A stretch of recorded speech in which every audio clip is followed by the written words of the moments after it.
Hello and welcome to a Sunday evening edition of the Managing Madrid Podcast. I'm your host, Kiyan Sobhani, joined by my good friend, co-host, Matt Wiltse. We are recording this after Real Madrid dropped 2 points at home to Rayo Vallecano. And we see you, fan base. We hear you. We know you're upset. We know you're angry. And we're just here to make you even more upset by being the optimists that we are. We're always here to put a positive spin on things. I don't know. I actually haven't talked to Matt before this podcast started. I don't know how it feels. I don't even think Matt was on Twitter today. I didn't see your tweets, Matt. No, no tweets. So this will be first thoughts for you and listeners.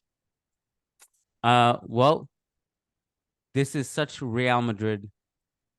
This is such a Real Madrid thing to win away from home against Barca and then come over with a hangover and drop points. Actually, Ewan McTeer put a stat behind it on managingmadrid.com in his 3 questions, 3 answers piece. And in the last 7 Clásicos, 5 of them, Real Madrid have dropped points the game after they have won. So let me rephrase it. The last 7 Clásico wins have been followed in five of those. They have been followed with Real Madrid dropping points in the next game. So it's not unlike Real Madrid to have a hangover after a big win. Having said that, as Ancelotti put it today in the post-game press conference, they did what they could. They attacked pretty much until the death. They limited any transition attacks from Rayo and just could not put the ball in the back of the net. Of course, it's not always that simple. We can kind of break down why that happened and what were the problems and what Real Madrid did well. But I'm curious to get your take on it, Matt. How much of Ancelotti's post-game press conference did you agree with? Well, all right, yeah. So I think there were portions of it that I really agreed with. Like I think we did enough to win the game, and he said that out flat out, and I agree with that. And you mentioned like we're typically the optimists, and we typically kind of spin this. I will say that I come away from this game a little bit more.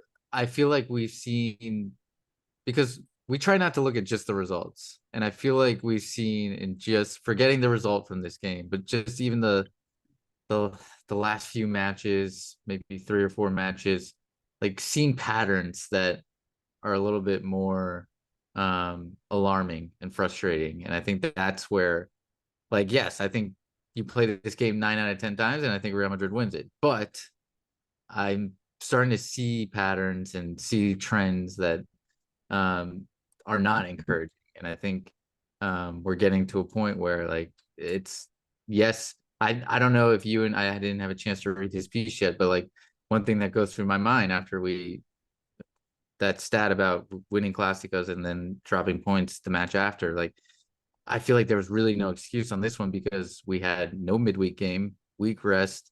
You're playing at home, and it's Rayo Vallecano, a team, with all due respect, that you usually beat up on, especially at the Santiago Bernabeu. So when you take in all those factors as well, it's equally more frustrating. Plus the fact that Barcelona got completely dominated by Real Sociedad yesterday and still managed to score in the 94th minute to win that game. So it just makes it all the more worse.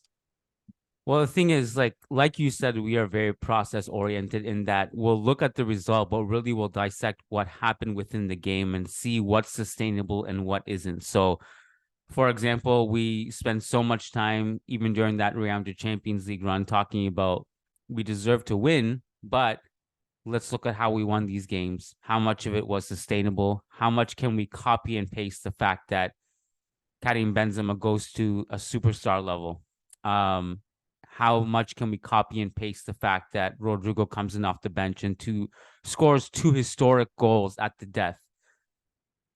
And all these things that you stack up, like how sustainable is it that the team isn't scoring, but Jude Bellingham pops up in the 95th minute? How sustainable is it that you're not playing well, but Jude Bellingham scores from 40 yards? And so we have to look at the process. We have to look at the results too. And even with Barca's win against Real Sociedad yesterday, we can all yell about it and say they were lucky and all that stuff, but I won't, because a lot of fans get angry at us for the same reasons, and we say, you guys, Real Madrid deserve to win. I don't care what you think, what you say. Um, sometimes it just comes down to mentality. Can you stick it out? Can you keep yourself in the game until the end to score the death? I really felt like the goal was eventually going to come, and I was kind of shocked this ended in a 0-0 scoreline. I don't think Rayo was very good in this game.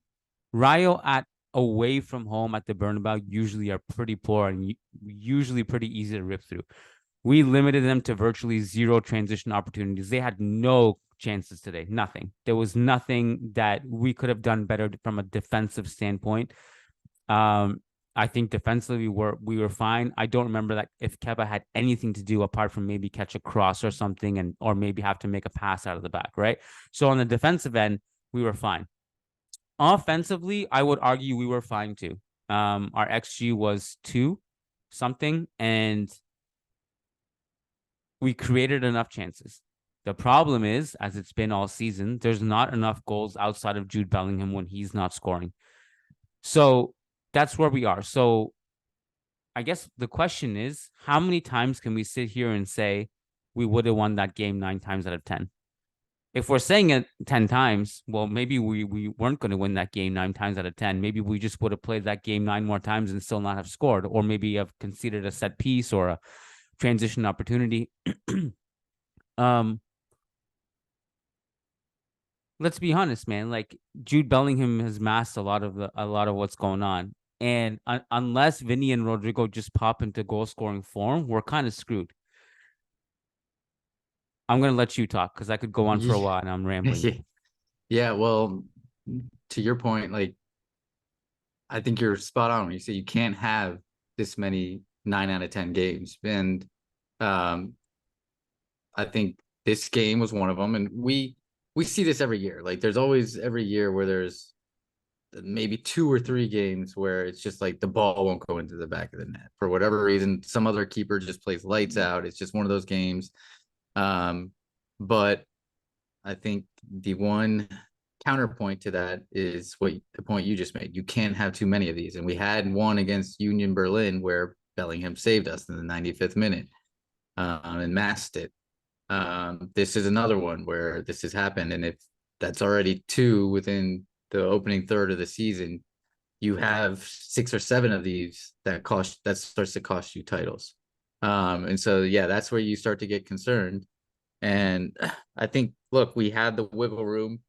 We still, I mean, in terms at least of our points gap to Barcelona and Atleti, the 2 you would think will be fighting at the end. The points gap is still there, so we had the wiggle room to make this type of mistake, but it can't be a reoccurring theme. And I think, I don't know, I feel like there's so many different directions we could go to start with this.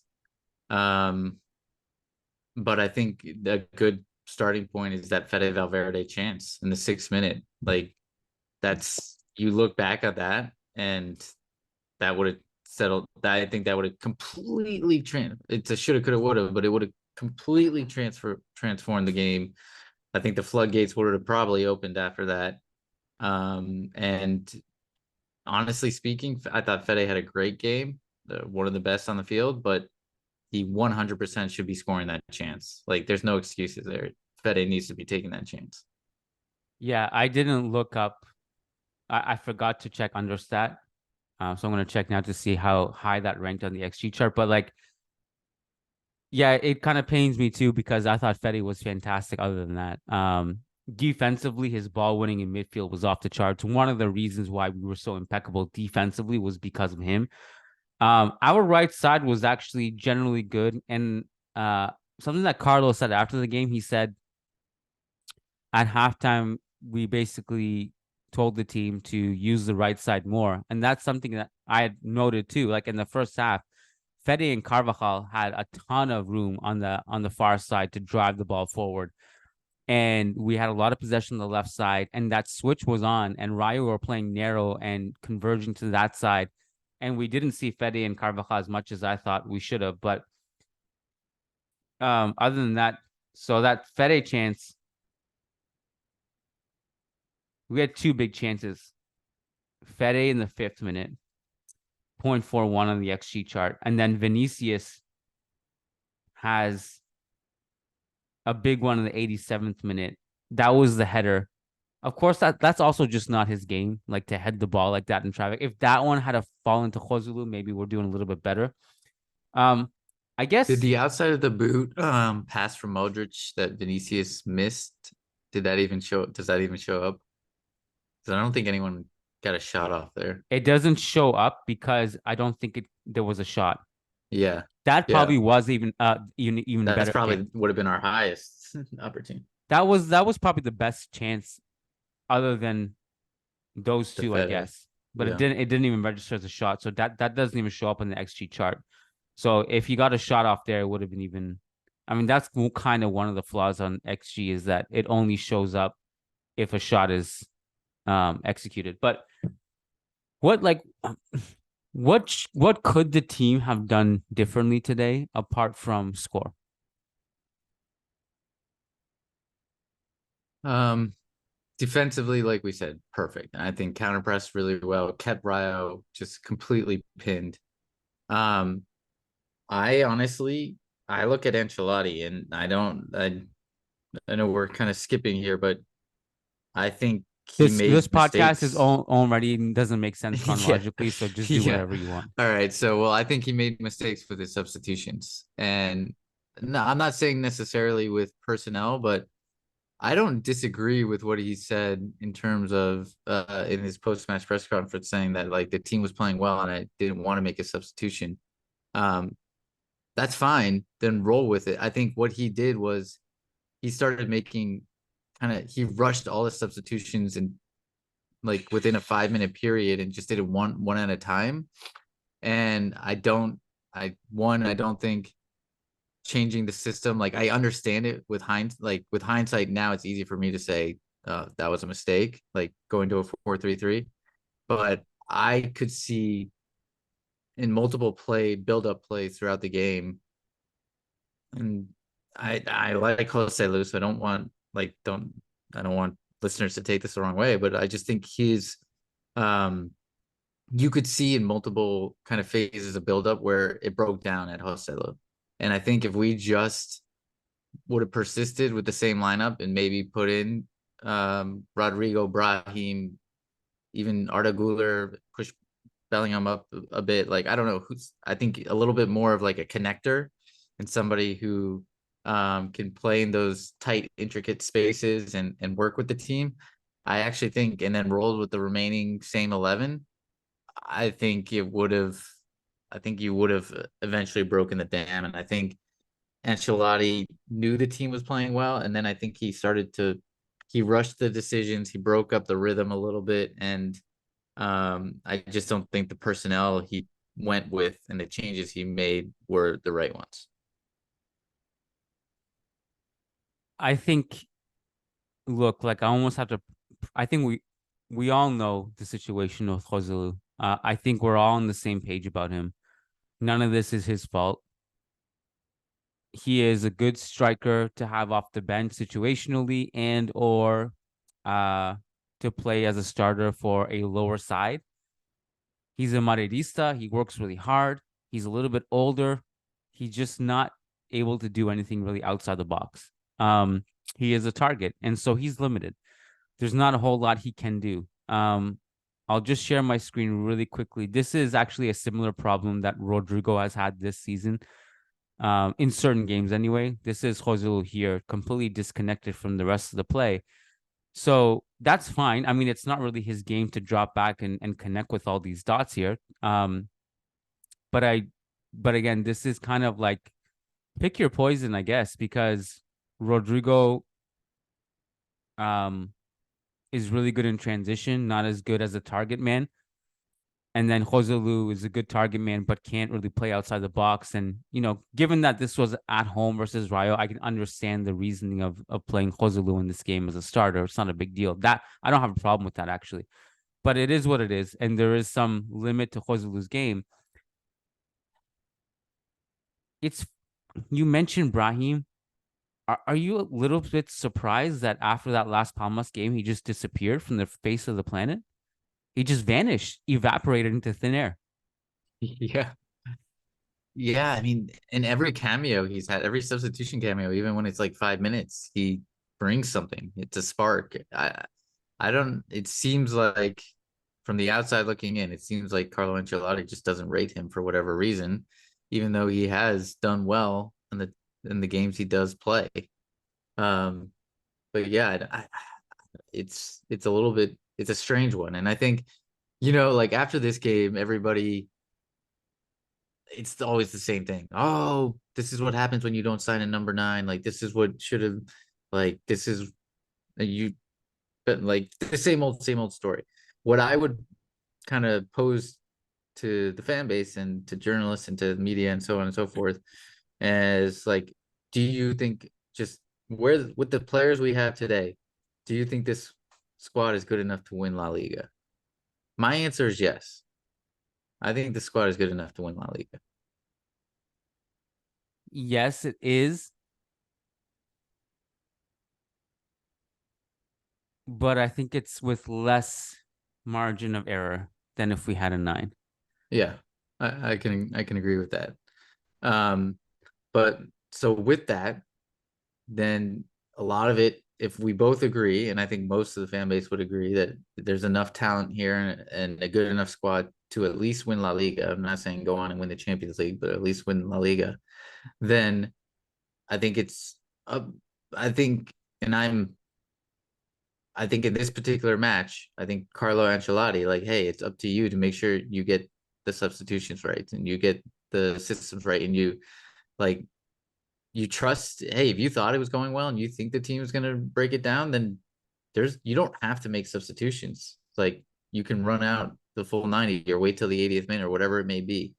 Um, and I think, yeah, I think when we put it in that perspective, like, yes, this team is good enough to win La Liga.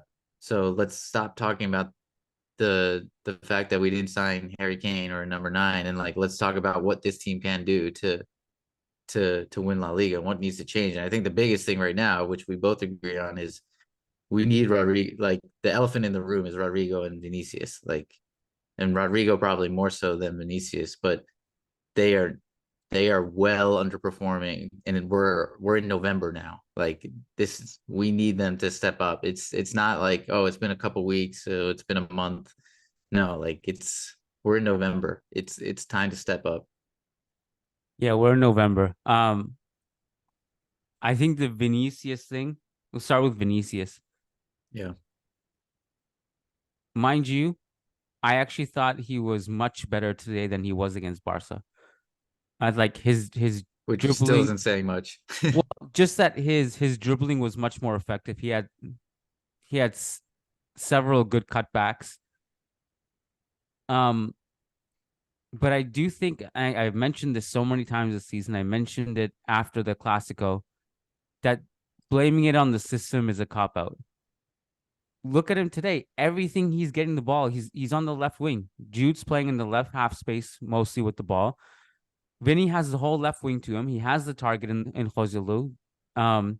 Sure, like okay, he doesn't have peak Benzema playing alongside of him. Like, hey man, like there's like 0.01% of football population in football history had the luxury of playing with peak Benzema. So like we can't always rely on peak Benzema to be there. Uh I don't think the system was the issue with him today. Um I mean like I'm curious to know though, like apart from scoring, like what did you not like about his performance? Because I thought like at least from a creative output, he was fine today. What did I not like? It's just his frustrations and his distractions. It felt like it was not only affecting him today, but it was kind of reverberating through the whole rest of the team. Like you saw Camavinga, you saw Bellingham, you saw everybody start to get really frustrated. And like obviously that's understandable. You're trying to break this team down, but I just felt like today was one of those games where Vinicius just Like, I would love to see one game where he just says, you know what, I'm going to try this out. I'm going to be completely emotionless. I'm not going to say anything to the referee.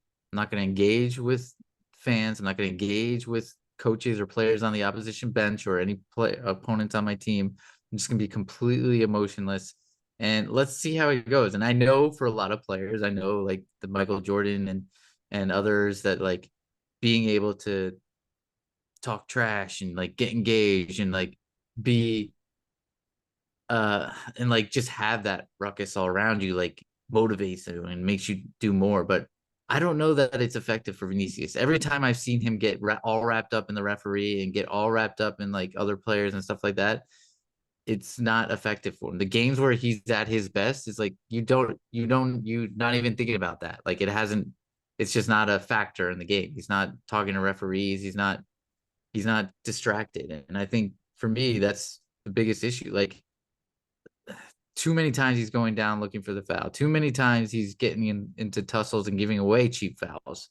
Um, like, I do agree. He had a couple moments where he beat two defenders, put a cut back in, and it looked like we were going to score. And he even got a goal, but it was ultimately Joselu was offsides. Like, he had his moments, but like, we just have such high expectations now for Vinicius, and that's a credit to him because he set the bar so high, and he is a top 5 player in the world. He is a Ballon d'Or potential player, and so if he and today he was very, very, very far from that level, and I think he's just getting too wrapped up in all this stuff. It's becoming a problem. I guess like I don't know, like on today's performance, I guess we're talking more general points here. At least I am, because I thought today he was actually fine. I don't know. I understand maybe he should have took the couple chances he had much better. I get that. Unlucky that Joselu was offside in his goal. Completed 10 dribbles tonight out of 15. Like, from a creative standpoint, I thought he was actually good. Yeah, he Um, wasn't terrible. I guess I like what flashes back into my head is just like all the bickering and all the distractions, and it just feels like he can do so much more. He does a lot, but it feels like he can do we know he can do so much more. yeah, that is inarguable to me, that I think he can generally this season, I think he's been poor. I mean, some of that will be the fact that he came back from injury. He needed to get some rhythm. Classico, he was actually terrible. He hasn't been good with Brazil when he goes on international duty. We know what he's capable of. We've seen his ceiling as one of the best left wingers in the world. We expect that more from him game in, game out. Um, the part of playing with emotion and not, I'm kind of on some level, I'm kind of worried that this is who he is now, because how many times has Carlo asked him to stop with certain things or reacting a certain way, and he just will continue to be who he is. So I don't know if that'll change soon. The one that kind of caught my eye today was, and I don't know for sure what happened here, so I don't want to speak out of line. Maybe you know better. But there was a point where like him and Jude were bickering on the touchline. Um, I don't know if it was because Vinny didn't get in the ball. Did you see that? Like, I don't know if he No, I was didn't see that. I don't know if he was talking to Jude or the ref, and that's why I don't want to like speak too much of it. But like there are okay, look, I just want to say this from a pure IQ standpoint and understanding where to be, what to do with the ball, where to move without the ball. I think Jude Bellingham is the smartest player we have in our attack. And I just feel like you can sense his frustration sometimes with other players not being on the same wavelength with him. Like, he's Yeah, in a yeah. certain position, he wants the ball, he doesn't get it, he's frustrated. Like, you can see that with him. And so I just feel like over time, I just hope that we haven't really seen the Jude Vinicius connection yet, right? Like, that's something that we've been excited about in theory, but we haven't seen it yet. And I think part of it is also that Vinicius, he wants to take one or two players on. Sometimes he has to because he has no other options. He gets to the byline and it kind of sometimes breaks down. And then there are times where, like that moment that I was speaking of, it was a situation where Vinny has the ball on the left wing with his back to goal and he's getting in transition, and a simple layoff square ball to Jude would have unlocked a quick 1-2 combo, and he tries to go around his defender and down the sideline instead. I don't know. I just feel like they're not entirely on the same wavelength yet. Maybe that's okay because it's still early and Jude's still a new player and Vinicius is still coming back from injury. But I don't know. I guess I'm just speaking in a vacuum, Matt. I thought in this particular game, I thought he was okay. I don't know. Like, I think there were different frustrations. If that Joselu thing wasn't offside, or if he connects with one of those chances and scores, I think we're having a completely different conversation about Vinny. And I just feel sometimes whether a player performs well or not, sometimes the narrative is too dependent on did he score? Yes. Then he had a good game. Did he not? Then he didn't have a good game. I just thought today he was fine. Yeah, yeah. I think to your point on Jude and his off-ball IQ, I just want to go back to that real quick. Is I think you see it in every single, like if you look at every replay of like a big opportunity on a shot that Real Madrid had, and there were a couple with Joselu, which is again where I thought like Joselu was actually being at times not a detriment, but like if he there were times where if he just let the ball roll a little bit more and let it go to Jude, he would have had a perfect shot at goal. Yeah. And like if you look at, there's so many moments where if you look at like whether it be Joselu, somebody else like Modric, Valverde, whoever, like in the background you can see Bellingham going like that, like he's right there ready. He's made the late run, and like a lot of times they're seeking him out instead of whoever got the ball. And it's just crazy how many times if you look at whatever shots we take, he's in the background, like, oh, I could have had that. And Yeah. so, and that's where I think you see a lot of his frustration too, because like you said, it's almost like he's one step ahead of everybody else. And so it's frustrating for him when it doesn't come to fruition. But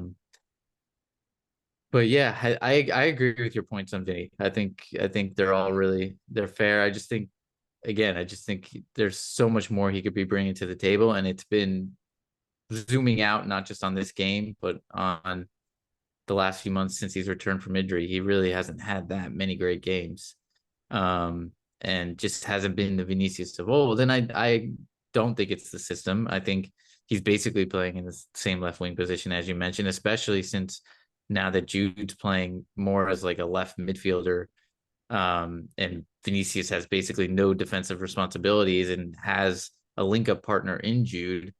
Yeah, I don't think it's the system that's the issue. Can I give this conversation the optimistic tone for a second? Yeah, Do we agree that this team hasn't peaked yet? We haven't seen the best of them yet this season. definitely not. Yeah, I mean, I think it's exciting to think about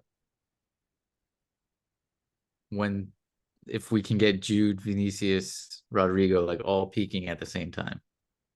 If we can get right now, I think Jude and Fede and Chouameni before he got injured, and a lot of the midfield I would say are guys that are peaking and playing really well. Um, you haven't seen that from the left back position. Alaba, you haven't seen it from him yet. Vinny, Rodrigo, obviously. So there's a lot of pieces yet still to hit for him. Yeah, maybe I'm naive, but I just refuse to believe this is what Vinicius and Rodrigo are. They're just way too Oh talented to yeah, no, not I get don't this believe shit this is what together. they are. Yeah. I'm just worried that like we can't wait another couple months. Yeah. We need it to get together here soon. Well, the good news is if this team hasn't peaked yet and we're top of the table, sorry, we're not. I gotta show more respect to Girona, man. Yeah. I just keep, even though they're top of the league, I just keep on referring back to Barca Atletico, but I gotta hand it to them. Up until now, just given the circumstances of what we thought of the squad heading into the season, knowing that we lost Militao and Courtois, we lost Vinny for a few games, I'm happy with where we are in the league right now, and Yeah. in the Champions League for that matter. And I think it's going to get better.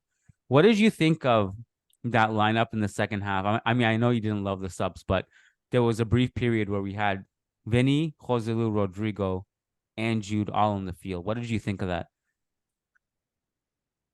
Um, I think we all kind of maybe liked it in theory, especially when Cruz came on and then Camavinga went to left back. And unfortunately, that didn't last that long.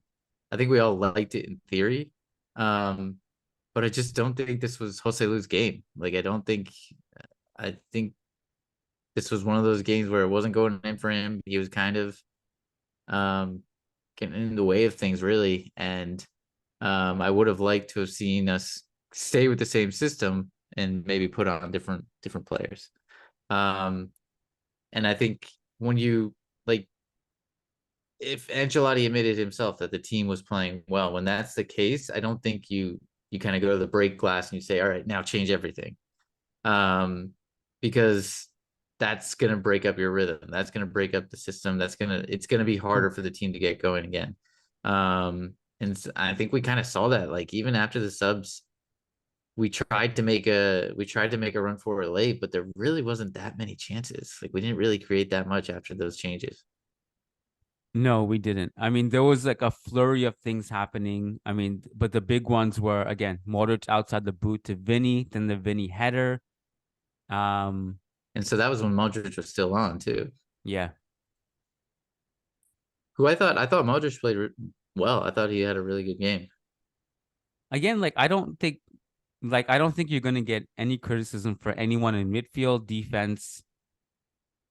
It Yeah, was or Jude. I mean, some of Jude's dribbling in this game was insane in tight space. outrageous. Yeah, Like I don't know. Like if he had pulled off the one where he shoots over the bar, yeah. if that had gone in, that would have been one of the best goals he scored. And And that one was Zidane-esque. yeah, Like the way he turned and moved he's got the long lanky legs. That was Zidane-esque.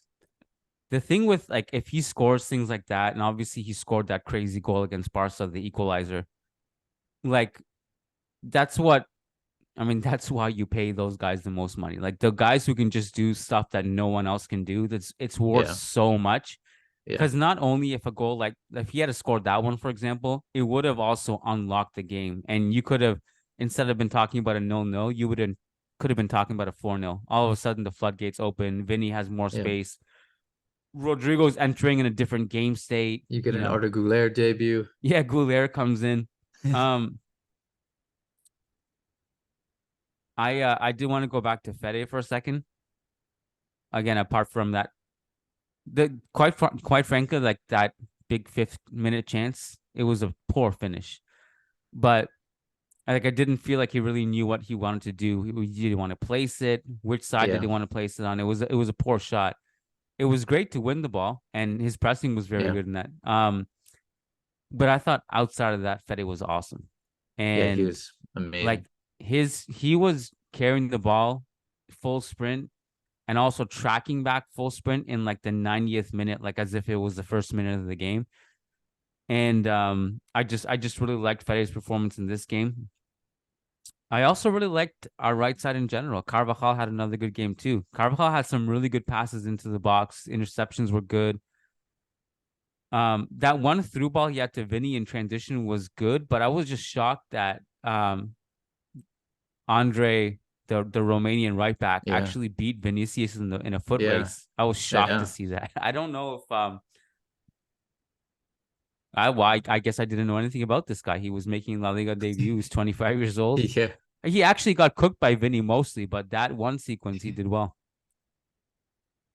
I don't know if this is just my observation, but do you feel like Vinny maybe is like I just feel like he hasn't come back quite, and I think it'll work itself out. But since the injury, not quite as like Explosive. I think he's still as quick, but not as fast.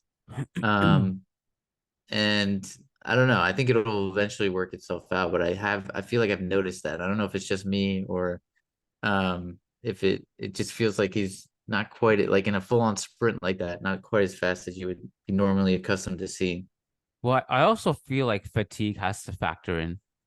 Yeah, Man, these trips to Brazil, yeah, playing every game, every second. Rodrigo is at yeah, least a little bit more fresh in that sense. Um, Fran Garcia, a rare start against his old team, had a lot of touches on the ball. Um, he had the most at halftime, 77 overall. He was subbed off in the 71st minute for Cruz, and then Camavinga goes to left back. What did you think of Fran's performance?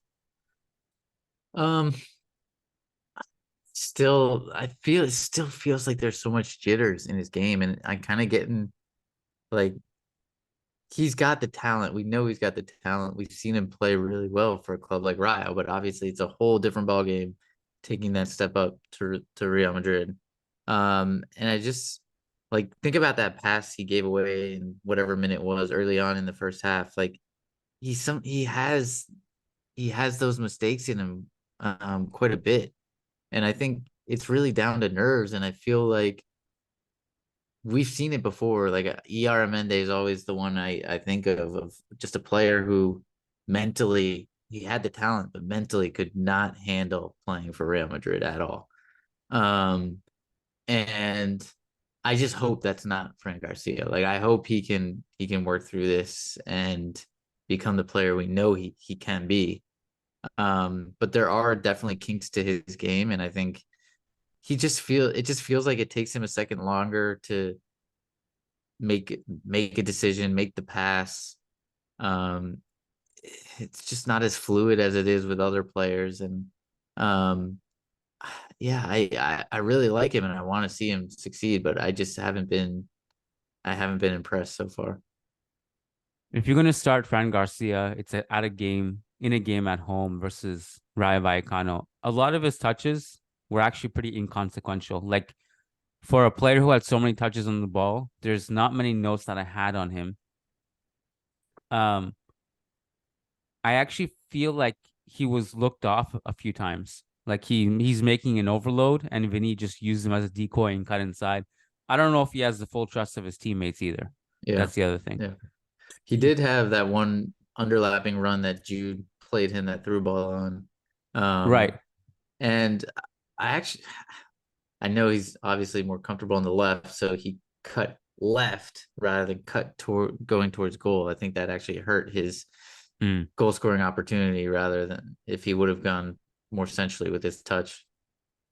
That was another great Jude moment. That he did a Yeah, little yeah, it shoulder was. drop, cuts past EC. I don't know why, but EC was like involved in every single play for better or worse. He was just constantly on the screen on a replay, either getting cooked or getting fouled, or he was fouling someone. Like he was just he had such an eventful game. Remember the one where Vinny flicked it over his head, Yeah. and then fouled him? Well, that yeah, and then uh EC won it back, and then yeah, oh, that's what you're talking about? Yeah, and then Vinny fouled him. Yeah. And AC was also involved in that Camavinga weird exchange where Camavinga got fouled 8 times and then Oh Camavinga yeah, gets called for the gets foul. called for the foul. I will say Camavinga had, I think, the most tackles of anyone in this game. And I was just, Was Kamavinga injured when he came off? I didn't see that. it wasn't confirmed for sure, but I assume he was shaken up because he had a Yeah. bit of a cut on his head. They patched that up. And then, like, right before he gets subbed, he goes like this. He goes, kind of shakes his head almost like he wasn't there. Like I don't know if it was like concussion or anything as serious as that, but he looked a little bit shaken up. I think there was no other reason to take him off other than that. Because we know he contributes more offensively than Nacho at left back. Yeah. Honestly, I think I'm looking again, this is looking back in hindsight, and I think again, we would have won this game 9 times out of 10, but I bet if you start Cruz at the pivot in this type of game, I'm not an Mm. advocate for it in other types of games, but in this Yeah, type of game, in and then this game. Camavinga at left back, I think we would have won easy. um, but I mean, like honestly, like what is happening if you can't beat Rayo at home with Fran Garcia at Yeah. left back Yeah. and Camavinga? Yeah. Like that's enough, Yeah. more than enough talent than you need, man. Yeah. But I Yeah. get what your point is. Camavinga did have several really nice slide tackles in this game Oh yeah. Yeah. for once were not carded for no reason. So I was happy to see that. Rodrigo off the bench. What do you got? Not much. Um, I think he had intent and he wanted to try things, but it wasn't there. He almost scored with what was it, his first touch where he got slipped inside and he Yeah. took it first time. And I feel like I feel how many times have we seen that this season where like he goes for that back post and it just misses with the It's a right tight on angle that right too, angle. always. Yeah, that angle's tough with the right foot. Um, but yeah, that's all I really remember from his performance. Um, in games like this where you don't have much to do defensively, Rudiger was just itching to get involved. That shot he launched from like 60 yards was crazy. Like it even got blocked. Remember that in the first half? Well, yeah, he tried to do it in the first half and then he did Yeah. it again in the second. Uh, and whatever happened at the end of the game, I felt was completely unnecessary because he misses the Valencia game now with that yellow card he got. And I just felt, I don't know, like my perception of Rudiger is like, okay, like if you look at that play, he goes and Lejeune is just kind of standing there minding his own business, and Rudiger just kind of throws him to the side, like, get out of my way. And then that starts the whole thing. They get in each other's ear. Um, and I guess But like every that's just corner kick, they were going at it. Every single corner yeah, kick.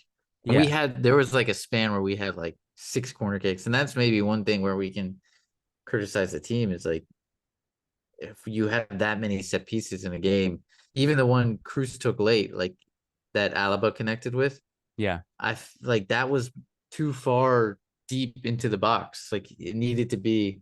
I just thought our set pieces weren't there today, and that's again in these types of matches, you're going to be fouled in dangerous positions because you have so much of the ball. We have to capitalize on those. The one just before that one too, Alaba shoots it wide. Um, why?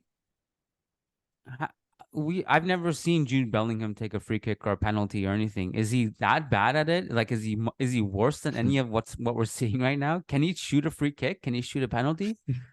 Can we see it? At least so it can be Yeah, at least maybe he's terrible. Maybe it's like his one kryptonite. He can't. He like puts it into the sky.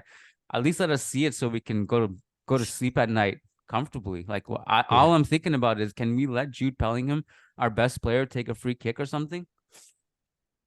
I don't know. yeah, I have no confidence anytime we have a set piece like that. yeah. I'm like, all Yeah. right, cool. Well, penalties, especially now, penalties have been our kryptonite this year. So I would Yeah. like to see him take penalties. Just keep adding to that goal tally. Give it to the hot hand. I mean, Yeah. that's what you got to do, and he's the man in form. So Have we ever seen Jude take a penalty like at Dortmund or England? I think so. I haven't. I don't know about Dortmund.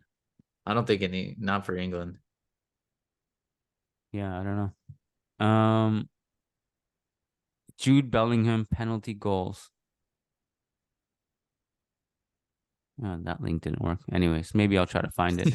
Um, did we miss anything? Let me look at the subs again. No, I think that's it. Um, Jude Bellingham has scored 2 penalties in his career, With who? both with Dortmund. Hmm. So he took 2 and scored 2. He's only taken 2 when he scored both of them. Sign me up. We got our man. So the point is we don't have a bad track record. Yeah. It's not so let's try it out. Um, okay. If there's nothing else, Matt, I wanted to give a quick shout out to our patrons. Um, so as you guys know, we do 2 free shows per week. The rest of them are for our beloved member family. We have well over 1,200 members now, part of this ever-growing Real Madrid family, and we want you to be a part of it because you get so much in return. You get a ton of bonus shows, and you get to join weekly live Zoom calls, have conversations, access to mailbag, ask questions for mailbag, get access to private Discord channels that only patrons can access. So quick shout out to our patrons over on patreon.com/managing Madrid.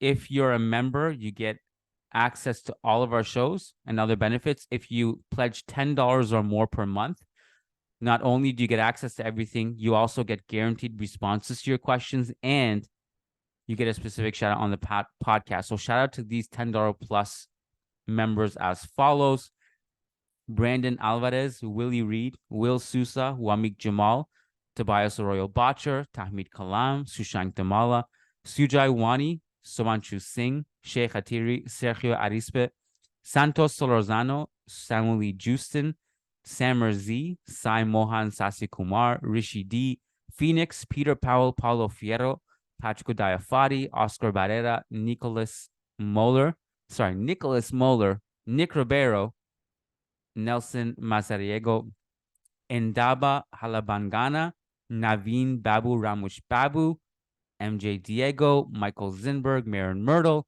Matthew Atkins, Martin Ridman, Magnus Lex, Logan Stahl, Leon Stavronakis, Kunal Tilakar, Kevin Rivera, Jose Osorio, Jose Cruz, John Fernandez, Jason Fitz, Jacob P., Ian Marley, Howard Moore, Graham Gerard, Gary Kohut, Frederick Rantakiro, Frederick Sundros, S.A. Davisito, Eloy Enriquez, Deadpool Lover, Daniel Williams, Connor McMorrow, Christian Toff, Christian Acosta, Carlos Fuentes, Brendan Powers, Brandon Stevens, Arnab Mukherjee, Armash, Arman Gashi, Armando L, Anthony Tharp, Andres Silvestre, Ananya Kumar, Alexandria McCaskill, Alex Slyberg, Azaz Hussein, Adar Zolikovic, Adam Dorsey, Bella Chow, Ramtin Maghrur, Primo, Fabian Moreno, and Daniel Smith. Thank you guys so much.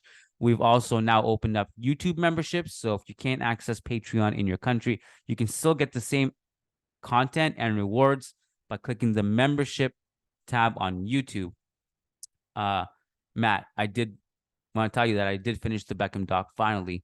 Oh, so we got to figure out when to talk about that. Maybe next international break we'll finish the Beckham doc series. Yeah. Thanks for tuning in, everyone. Matt, thanks for your time. And Thanks, we'll chat soon. Take care.